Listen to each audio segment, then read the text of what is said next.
guys, it's me again, Camelia Flores. Hi!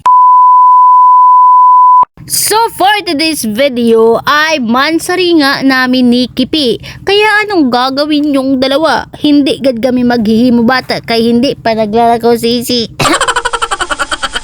Adi nga niya kinasasambuhan kay ginhuhulat ko nga na aking mister na si Kipi ang ulo.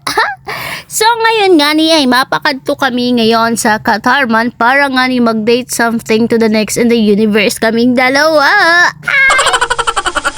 Nagpagasolina nga din ako my love suspect on the heaven, the sky, and the universe of the Philippines nga ni kay base nga ni maandaran kami at hindi kami makulangan ng gas. So ngayon kay nagbabiyahe na nga ni kami ng aking my love suspect in the heaven, and the sky, and the universe of the Philippines.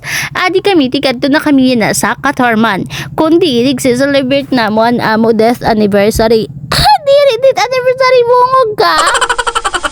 Kay ingahayop, wala na nga ni kami time sa tagatag sa kinababisi na nga ni kami singani nga pagpinangabuhi kay di ba nga ni kadadlaw siya sa GNT nandi-deliver di kan ako di na pinang-deliver dahil isang cellphone di ka dahil ni-stress pa kay pirmi lamay kaway di kan pirmi nalabantay sa batay nga tikbatoy. So, mao ito nang bago niya magpakatarman nga ni kami para nga i-celebrate ang aming mansari. Kaya sabi ko sa kanya, tara, kay syempre kay pagkaon nalat iton. So, adi na nga ni kami sa Gaisano, nagparking na nga ni si Topor at ngayon ay pupunta na kami doon sa sulod kay Pasig nga ni kumaong kay magutom na nga ni stress ng aking pagmamukha. Bago nga ni kami sumulod nga ni diba sa Gaisano, may nga ni nagpa-picture sa ako di kang ginsi sinungkod na nakilala na kay Pasig.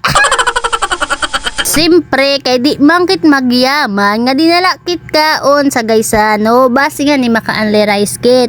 Masulod gadla kami nga di gadla kami sa Mang Enazal basi nga ni anli rice, anli kaon, anli sarap. Aha! Kaon ako! So, adi na nga ni nakapwesto na kami. Ginuhulat na lang namin ang pagkaon para mag-ready to bakbakan na kaming dalawa. Maugadlay din namo gin order anli rice la PM1 la kay nano kay an importante masudla ng atin tiyan. Mabusog tayo at hindi tayo magutom.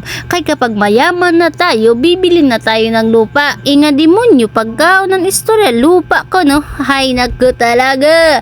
Katima nga namo kumao nag-shopping la kami dali pero wala na namo ka video. So mao iton katimasan nga tanan adi na kami ti uli na nga ni kami kay ang bata did sa balay kay dali la sun amo pagsarit paglamon la katima lang panog sa buhay nagpaano lang ba nag-celebrate lang para habang bata pa hindi ka tatanda. Nano ko no bobo ka ba? Kan kabuysitan ginaaranan pangani kami sa sigad inabdan kami san uran kaya wala tayong magagawa kay inabdan man kit pastilan nga panahon nakikidurungan nala talaga. So hanggang dito na lang ang aking vlog. Thank you for watching everyone, to you and everyone to me. Bye bye.